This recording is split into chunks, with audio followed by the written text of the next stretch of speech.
Welcome back to my 3D obsession with Caleb and Zoop Zoop. Today, Zoop Zoop is printing the second half of a bear bust, is what I would call it. Basically, the statue head of a bear. Originally I found it on Creality. Creality Cloud is the name of the website. I also found the same maker, the same designer, whatever, on Maker World. But yeah, that's what I'm making. And because of it, my lady wanted one. So once this is done, I've already got the design made, and that's what this video is about. It's me showing how I made hers. So I've got the design made. Once this is done, then I'll slice that in half. I will cut it in half so that it can be, again, about the same size as this, and then I will slice those two halves and build that one as well. But yeah. Okay, so what I'm doing here is I'm bringing in a couple different files. Well, right now I'm bringing in one file. It is a squirrel riding a turtle. I don't need the whole thing. I really just want the squirrel's head. So what I'm doing is I'm zooming in on it, and I'm going to cut off a huge chunk of what I don't need. But this is super fiddly work, because when you're cutting off pieces, like at least the way Creality print works, you can only cut off, well, at least I only know how to cut off by a planer or by bringing in a shape and cutting out the shape.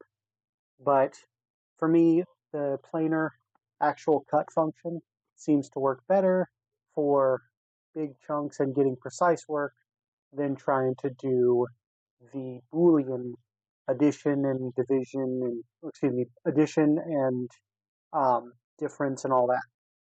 So I've already cut it down to mainly just the head here. I've got to trim off the two sides, and once that is done, which again, like I said, this is the fiddly work. This is the stuff where you're just like, oh my goodness, there's just so, like, it's such a precise thing. There's so much that you can do.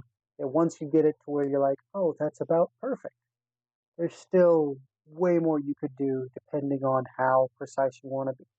So you'll see that I spend a lot of time right now. I spend a lot of time just zooming in and out, and then doing minor little adjustments of the handles on the cut wheel, I guess you'd call it, the wheels, whatever, to get exactly the angle that I want to trim the head down to just the head. Because right now I'm basically taking off what's left of the coat or cloak or whatever that was supposed to be.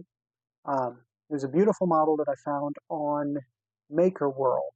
I was specifically looking for something that a squirrel, this head looked kind of serious, and not too silly, because to go with the other portion of the model that I've already chosen, I needed something that fit that bill. So I've just about got it to where I want it. Like I said, I'm just trimming off the little bitty bits right there at the bottom. Just trimming it to where I think I got two little pieces on the corners right under the chin left to do, because again, when I slide this into place on my other model, I want it to be able to sit and fit, again, as well as it can. It's never going to be perfect. So luckily I'm not going for perfection. I'm just going for good enough for my eye, which I'm not a super precise person. I'm one of those weirdos that I actually like a little bit of 3D printing evidence that it was 3D printing. So, like, not a ton of layer lines, but a little bit I don't have a problem with. I go through and hold on, right here I'm just bringing in the fox. So this statue type, it's the fox version of the bear that I showed earlier, but I wanted a squirrel, but the fox was as close as I could get to the rough shape that I was looking for. So that's why I went with that. Now I'm going to go through, uh, I have to go through and um, fix the Fox because apparently it's got some manifold edges. So that's what those clicks that you just saw me do were. And now I'm just getting a rough idea of how big the squirrel's head needs to be to roughly match the fox's head. Again, not going for perfection, just kind of going for close enough. Um, just gives me an idea of how much of the fox's head I need to get rid of so that it can merge kind of seamlessly. Again, it's going to have some seams, but get it close. Um, so one thing I did, because I went through and I did this portion a couple times, and I learned that you actually want to leave more, at least I did. I wanted to leave more than I thought I should leave. And it's pretty good. It's a pretty good idea to try to cut it where the model that you're trying to attach, like the thinnest portion, the thinnest area on that model. That way the two parts can merge together more seamlessly. If you try to cut it at a wider area, more coverage that you have to try to hide. And now we're getting to the part where I have to go through and do the, all right, I'm going to move it a little bit here. Then I'm going to make it a little bit bigger along the Y.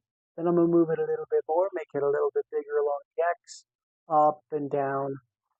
This is that fiddly work that I was talking about. But if you go through and you play with it, you adjust the, in this case, the X a little bit, then you spin around, look at what your aim is, adjust the Y, and then you keep going. You'll find some places where you're like, oh, I need to lower it. So on the first portion where you saw me using the cut tool a lot, right here you will see me just going back and forth between the move tool and the scale tool, because you want to move it into position, then you want to scale it a little bit, and then you're like, oh, now I've got this other piece that needs to be covered. But I'm getting really close to a finished product that I like. Got to move it just a little bit more because the back is showing, and I don't want that. So I scale it in, my bad. And then you just circle around and you're looking for something that looks out of place. But I like this a lot, so that's what I'm going to go with. So that's my little tutorial on how I designed the squirrel for my lady. If anybody has any questions, feel free to reach out and let me know. Otherwise, I hope you enjoyed the video.